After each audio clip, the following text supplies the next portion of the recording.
नमस्कार, आप देख रहे हैं सीएनबीसी आवाज और ये है खास मुलाकात बीजेपी के राष्ट्रीय महासचिव राम माधव जी के साथ। माधव साहब, आपने हमारे लिए वक्त निकाला, आपका बहुत शुक्रिया। राष्ट्रीय कार्यकारिणी की बैठक के तुरंत बाद शीर्ष नेतृत्व की तरफ से, पार्टी की तरफ से ये पहली बातचीत आप किसी चैनल पर कर रहे हैं, तो जाहिर है कि मेरा पहला सवाल राष्ट्रीय कार्यकारिणी के बारे में होगा। लेकिन उसके पहले एक और सवाल है, वो ये कि बीजेपी का 35वां जन्मदिन है, इस पर आपको बहुत बधाई। लेकिन एक बधाई और हम देना चाहते हैं, क्योंकि चर्चा में ये आ रहा है कि आपको क्या हम लोग आगे भावी केंद्रीय मंत्री के रूप में देखने जा रहे हैं, और मैं आपका आज परिचय भावी केंद्रीय मंत्री के रूप में दे सकता हूं कि नहीं? देखो भाई, मैं आरएसएस का एक प्रचारक हूं। हमें पार्टी में पार्टी के संगठन के लिए और पार्टी के लिए काम करने के लिए दिया जाता है, सरकार में जाने के लिए नहीं। तो हमारा रोल कटआउट है for the party organisational work, party expansion. मेरा काम वहीं तक सीमित रहेगा। बाकी मीडिया में आदत होता है हर बार कुछ नाम उछालो और पहले कहोगे बन रहे हैं, कल नहीं बनेगा तो ये कहो कि ये अभी इनके फेवर से गिर गए हैं, इनका कोई स्थान नहीं है। ये दोनों आप करते हैं। मेरा स्थान क्या है मैं जानता हूं। मेरा काम और मेरा स्थान और मेरा पसंद संगठन का काम है। बिल्कुल ठीक बात है। देखिए, आप पहले आरएसएस में रहे और वहां से, जिसको आप लोगों का एक टर्म होता है प्रचार परान्मुक्त होते हैं, कि आप लोग चर्चा से दूर रहते हैं, लेकिन उसके बाद अब आप बीजेपी के महासचिव हैं। तो ये मैटर ऑफ टाइम है कि बीजेपी का महासचिव बाद में चल के सरकार का हिस्सा हो सकता है। आप ये कह रहे हैं कि अभी तत्काल संभावना नहीं है, लेकिन आगे जाके तो ये संभव है ना? देखो भाई, मुझे जब राजनीतिक क्षेत्र में दिया गया है, मुझे यही मैंडेट दिया गया है कि मुझे पार्टी के लिए काम करना है। मैं उसी काम में हूं। मैं मानता हूं कि हम सब्सटेंटिव इश्यूज पर चर्चा करें। आइए, राष्ट्रीय कार्यकारिणी में जो बातचीत बाहर निकल करके आई है, दो मैसेज हैं। एक तो फॉरेन पॉलिसी पर है और दूसरा जो अभी के मुद्दे हैं उसमें लगता है कि बीजेपी ने बड़ा मेहनत करके, जिसको कहते हैं एफर्ट करके, लेबर करके इस बात को अंडरलाइन करने की कोशिश की है कि हम प्रो किसान हैं, हम प्रो गरीब हैं और प्रो दलित के बारे में भी हमको अपने मैसेज को आगे पहुंचाने के लिए काम करने की जरूरत पड़ेगी। ये आह्वान कार्यकर्ताओं का किया गया है। तो क्या लैंड बिल में आप लोगों की ये परसेप्शन को एक तरीके का डेंट लगा कि आप लोग प्रो किसान नहीं हैं, प्रो गरीब नहीं हैं, इसीलिए आपको ये एफर्ट करने की अब जरूरत पड़ेगी? इसको समझाइए आप। देखिए भाई, लैंड बिल के अंदर जो अमेंडमेंट्स लाकर एक नया एक्ट लाने का प्रयास हमने किया था, उसके बारे में बड़ा दुष्प्रचार देश भर में चल रहा है। विशेषकर विपक्षी दल अनेक झूठ बातों को प्रचारित करके ये हम कहीं किसानों को अन्याय करने में लगे हैं, इस प्रकार का प्रचार करने में आज लगे हुए हैं। मैं एक बात स्पष्ट कह दूं कि हमने कोई लैंड एक्विजिशन बिल लाया ही नहीं था।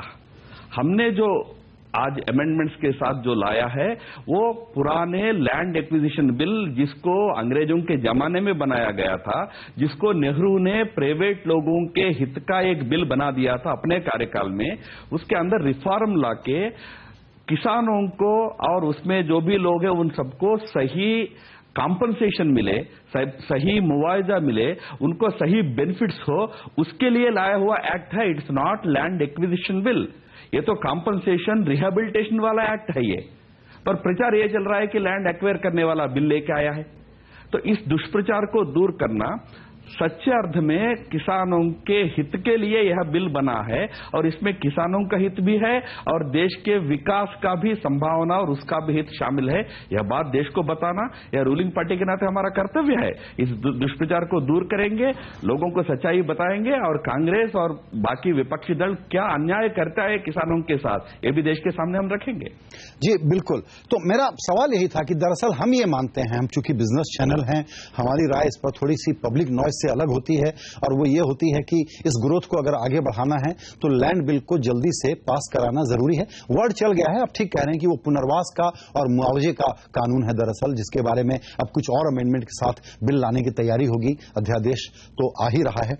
आप ये बताएं कि इसको जल्दी से पास कराने के लिए आप लोगों की रणनीति क्या है? क्योंकि अभी सबसे बड़ी बाधा जो है कि यहां तो 282 है लोकसभा में, लेकिन राज्यसभा में वही हालत है जो किसी एक कमजोर कोलिशन सरकार की होती है कि उस रुकावट से दूर कैसे आएंगे, ये रणनीति हम समझना चाहते हैं। नहीं, विपक्षी दल अपने राजनीतिक स्वार्थ के लिए इस बिल को विरोध अगर करेंगे तो जनता के सामने वही सच्चाई हमको रखना पड़ेगा। पर मैं आपको एक बात कह दूं, 5 में से 4 इस प्रकार के बिलों को कांग्रेस छोड़कर, कम्युनिस्ट छोड़कर अन्य दलों के सहयोग के चलते हमने राज्यसभा में भी पास कराया था पिछले सत्र में। तो इस बार भी हमारी प्रयास होगी कि लोकसभा में और राज्यसभा में हम जो एक अमेंडेड ऑर्डिनेंस का रूप में जो है उसको एक्ट बनाने का बिल लेके आने वाले हैं, उसको बाकी विपक्षी दल भी उसका समर्थन करेंगे। अभी सत्र शुरू होने वाला है 20 तारीख से, उस सत्र में उसका समर्थन करेंगे और जरूर इस बिल को एक्ट रूप देने में हम सफल होंगे। ये आपने जो आशा व्यक्त की है, दरअसल बहुत ही रोचक सवाल यहां से खड़ा होता है कि जिन पार्टियों के जनाधार को कम करने के लिए और बीजेपी अपना जनाधार बढ़ाने के लिए जो बिल्कुल लेजिटिमेट काम है वो लगातार लोकसभा चुनाव की जीत के बाद इन राज्यों में कर रही है, ऐसे में सपा, बसपा, बीजेडी, एआईएडीएमके, इनका समर्थन आपको राज्यसभा में आपके पिछले 2 बिलों में मिला है। ये डायकोटोमी को कैसे आप हैंडल कर रहे हैं कि एक तरफ जो पार्टियां आपसे बिल्कुल डरती हैं कि आप उनके जनाधार पर चोट कर रहे हैं, उन पार्टियों का आपको समर्थन भी लेना है, तो क्या पिछले दिनों में इन क्षेत्रीय पार्टियों के बारे में आपने अपने रुख में कोई परिवर्तन किया है, सॉफ्ट हो गए हैं? देखिए, एक फ्लोर मैनेजमेंट की कला होती है, उसके अंतर्गत विभिन्न दलों को एक तो जो बिल हम लाने जा रहे हैं उसकी असलियत, उससे देश को कितना फायदा होने वाला है ये समझाना पड़ता है और उनका समर्थन हासिल करने का प्रयास करना पड़ता है। वह प्रयास हमारे फ्लोर मैनेजमेंट करने वाले फ्लोर लीडर्स वगैरह जो भी है उन्होंने अच्छा किया है, उसी का परिणाम था पिछले बिलों को हमने राज्यसभा में भी पारित कर पाने में सफल हुए थे। अब जहां तक यह जो किसानों को मुआवजा देने वाला जो एक्ट है, यह भी जिन राज्यों की बात आप कह रहे हैं वहां भी किसानों के फायदे में है, पूरे देश के अंदर किसानों के फायदे में है। इस बात को सभी दल समझेंगे। कांग्रेस को क्योंकि विपक्ष है, उसका और कोई मुद्दा नहीं है, किसी न किसी रूप में विरोध करते रहने एकमात्र उनका एजेंडा लगता है, तो वो प्रयास भले ही करे, बट बाकी दल जो अलग अलग राज्यों में आने वाले क्षेत्रीय दल वगैरह है, वे इससे देश को होने वाला फायदा को समझेंगे और हमारे प्रयास को समर्थन देंगे। ये हमारा प्रयास भी है, विश्वास भी है। जी, तो क्या ये अनुमान लगाना सही होगा आपके साथ कि 20 अप्रैल से जो संसद दोबारा बैठेगी उसमें इन दलों की मदद से कांग्रेस और लेफ्ट को अलग रखते हुए और इन लोगों के साथ या तो समर्थन लेते हुए या अब्सेंट करवा के या एब्सटेन करवा के बीजेपी के पास एक रणनीति है, एक आश्वासन है और इसी सदन का जो सत्र शुरू होगा 20 अप्रैल का, उसमें लैंड बिल पास करवा लेंगे?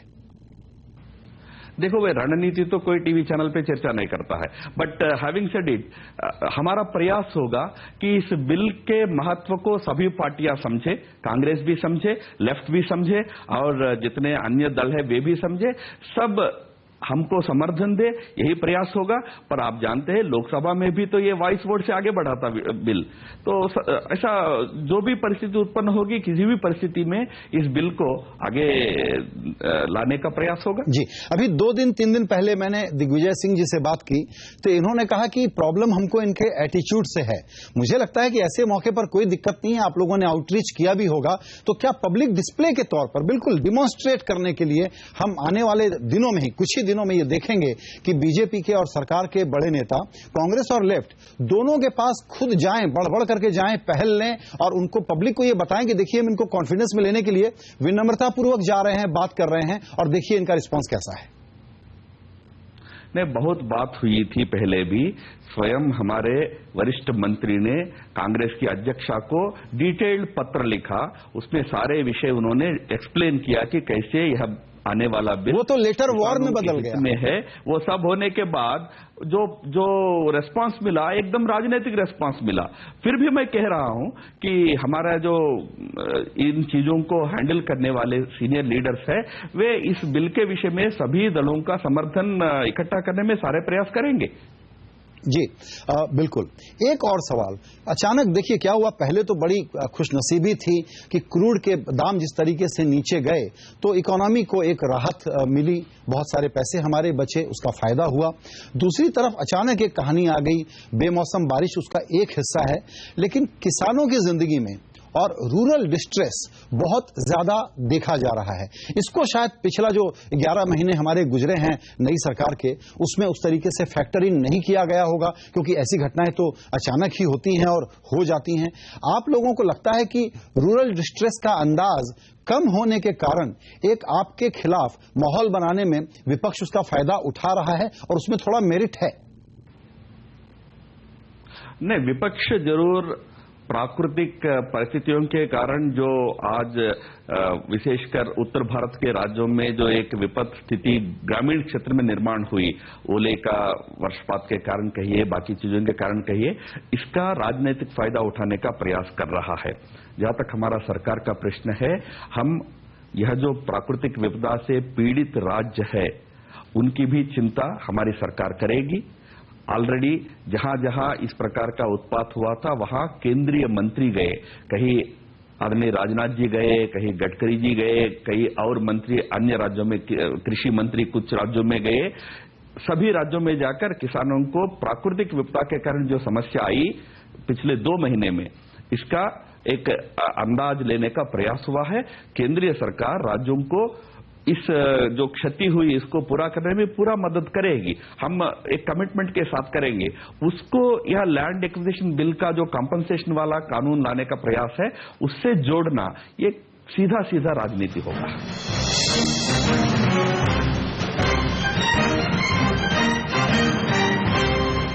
पहला साल नरेंद्र मोदी की सरकार का डिप्लोमेसी के फ्रंट पे बहुत ही प्रोएक्टिव और एक तरीके से गेम को बदलने वाला रहा। उनका साल अब खत्म होगा, पहला साल खत्म होगा कनाडा, जर्मनी और फ्रांस की यात्रा से। तो अभी राष्ट्रीय कार्यकारिणी में जो विदेश नीति पर चर्चा हुई उसको जोड़ करके एक राउंडअप अगर हम आपसे लेना चाहें तो वो क्या होगा? देखिए, पिछले 10 महीने में विदेश नीति को एक नई गति देने का, एक नए ऊंचाई पर ले जाने का बहुत सफल प्रयास स्वयं प्रधानमंत्री के इनिशिएटिव से भी और स्वयं विदेश मंत्रालय के वो कर्तृत्व के कारण हमने हासिल किया है। अब एक भारत की विदेश नीति के 5 नए पिलर, जिनको स्वयं प्रधानमंत्री जी ने पंचामृत शब्द से इंगित किया था, ऐसे 5 नए पिलर आज खड़े हुए हैं। एक तो सम्मान का प्रश्न है। आज दुनिया में भारत का प्रति सम्मान बहुत ऊंचा हुआ है। उसका अनुभव भारतवासी दुनिया में भी करते हैं। भारत से जाने वाला एक मुख्यमंत्री से लेकर सामान्य मंत्री से लेकर हमारे प्रधानमंत्री तक सबको वो उसका अनुभव होता है। दूसरा, हमारी समृद्धि का प्रश्न है। हमने सबसे अच्छा विदेश नीति को हमारे इकोनॉमी के साथ ब्लेंड किया है। इतनी अच्छी ब्लेंडिंग पहले कभी नहीं हुई थी। तीसरा, सुरक्षा वाला प्रश्न है। इसमें तो हमेशा विदेश नीति में सुरक्षा एक महत्वपूर्ण अंग रहता है। देश की सुरक्षा को और मजबूत करने में इंडियन ओशन के अंदर हो, इंडो पैसिफिक रीजन में हो, चीन के साथ हो, अमेरिका के साथ हो, जो संबंध मजबूत हुए हैं उसका एक महत्वपूर्ण रोल होगा। चौथा, संवाद हमने जो स्थापित किया, इतना व्यापक संवाद, यानी एक साल भी पूरा नहीं हुआ, प्रधानमंत्री और विदेश मंत्री टुगेदर 94 देशों के नेताओं से सीधा वार्ता किए। अकेले प्रधानमंत्री 50 देशों के देशाधिपतियों से वार्ता किए। इतना व्यापक एंगेजमेंट कभी इतिहास में नहीं हुआ। और 5वां सबसे महत्वपूर्ण पिलर जो बनी है, अपने देश की जो संस्कृति और सभ्यता है, इसको भी डिप्लोमेसी के एक बहुत बड़ा ताकतवर इंस्ट्रूमेंट के रूप में यूज करना हमारे सरकार की एक नई सफलता है, एक नया डायमेंशन है। ये 5 पिलर्स के आधार पर एक नई गति से हमारी विदेश नीति आगे बढ़ रही है। इससे भारत को बहुत फायदा होगा, आर्थिक क्षेत्र में भी फायदा होगा। भारत का मेक इन इंडिया जैसे प्रोग्राम्स में बहुत बड़ा निवेश इस प्रयास में आ रहा है। भारत की सुरक्षा की दृष्टि से भी बहुत बड़ा फायदा हो रहा है। जी बिल्कुल। और आपने इसमें एक बड़ी हेडलाइन दी है कि 94 देशों के साथ इंगेजमेंट और 50 शासनाध्यक्षों के साथ या शासन प्रमुखों के साथ प्रधानमंत्री की खुद की बातचीत इन 11 महीनों में हुई है। राम माधव जी, एक थोड़ा सा नया विषय, नया नहीं पुराना ही विषय है, बड़े विवाद का है, चूंकि आपने शुरू में ही सम्मान और समृद्धि की और एक ग्लोबल रोल के प्ले करने की बात कही, उसमें एक डिस्ट्रैक्शन इस वक्त चल रहा है। मुझे आपका जवाब मालूम है कि इस पर क्या होगा, लेकिन एक राइडर के साथ सवाल पूछूंगा कि मीडिया किसी इशू को बढ़ा घटा नहीं सकता है। घटनाएं होती हैं, उस पर लोग अपनी राय रखते हैं। पिछले दिनों ईसाइयों से जुड़े हुए मसले को जिस प्रकार से एक प्रकार से कहिए कि स्लो बर्नर पे धीमी धीमी आंच पर पकाया जा रहा है, ये मुझे लगता है कि बहुत ही डिस्टर्बिंग ट्रेंड है और इसके सीरियस इंप्लीकेशन है इंटरनल तौर पर भी, एक्सटर्नल तौर पर भी। और हमको लगता है कि सरकार जो बात कहती है उसको प्रोएक्टिव ढंग से कह करके ये बताने की जरूरत है कि ऐसी बातों को, ऐसी टेंडेंसीज को बिल्कुल टॉलरेट नहीं किया जाएगा। वहां पर जिस प्रकार की बातें हम रिएक्शन के तौर पर सुनते हैं उसको लेकर के ये विवाद है कि कहीं ऐसा तो नहीं है कि सरकार का इन एलिमेंट्स पर नियंत्रण नहीं है या सरकार इनकी अनदेखी कर रही है। पहली बात तो भारत के अंदर सभी धर्मों के धार्मिक समुदाय और धार्मिक स्थल, इन सबकी सुरक्षा यह पूरा का पूरा राज्य और केंद्र सरकार का पूरा हमारी जिम्मेदारी है। हम इस सुरक्षा के विषय में पूरी जिम्मेदारी के साथ हमारा बर्ताव रहेगा। और किसी भी धार्मिक स्थल पर या किसी भी धार्मिक समुदाय पर किसी भी प्रकार का अगर आक्रमण होता है, उनके ऊपर कोई अटैक होता है, इसको हम खंडन करते हैं, इसको बहुत दुर्भाग्यपूर्ण मानते हैं। जो भी इस प्रकार की कार्रवाई करते हैं उनके ऊपर तुरंत लॉ एंड ऑर्डर मशीनरी के माध्यम से कार्रवाई होना चाहिए, उसका पूरा प्रयास होगा। सभी समुदाय, सभी धर्म के लोग शांति से, सुरक्षा से अपना जीवन बिता सके, यह हमारा कमिटमेंट है। It's an article of faith with us. Having said it, Bharat में ईसाइयों के ऊपर इस बीच में कुछ जो उनके धार्मिक स्थलों पर जो घटनाएं हुई है, जिसकी खबरें आई है, उसमें 90% खबरें ये लॉ एंड ऑर्डर से जुड़ी हुई मुद्दे थे। कहीं किसी चर्च का एक डिसग्रंटेल्ड एम्प्लॉई कोई पत्थर फेंका हो, या कहीं कुछ वहां सड़क में खेल रहे बच्चे कुछ किए हो, इस प्रकार के भी कारण से ये घटनाएं घटी है। ये जरूरी नहीं है कि इन घटनाओं के पीछे कोई सांप्रदायिक ताकत या सांप्रदायिक कारण था जी। पर दुर्भाग्य से इस प्रकार के प्रचार हो गया कि कोई कतिपय सांप्रदायिक ताकतें ईसाई समुदाय के ऊपर लगातार आक्रमण कर रहे हैं। यह धारणा जो बनी है, इस धारणा दुर्भाग्यपूर्ण है, यह गलत भी है। कई अवसरों में यह जो घटनाएं हो रही है वे एकदम स्थानीय हो रहे हैं।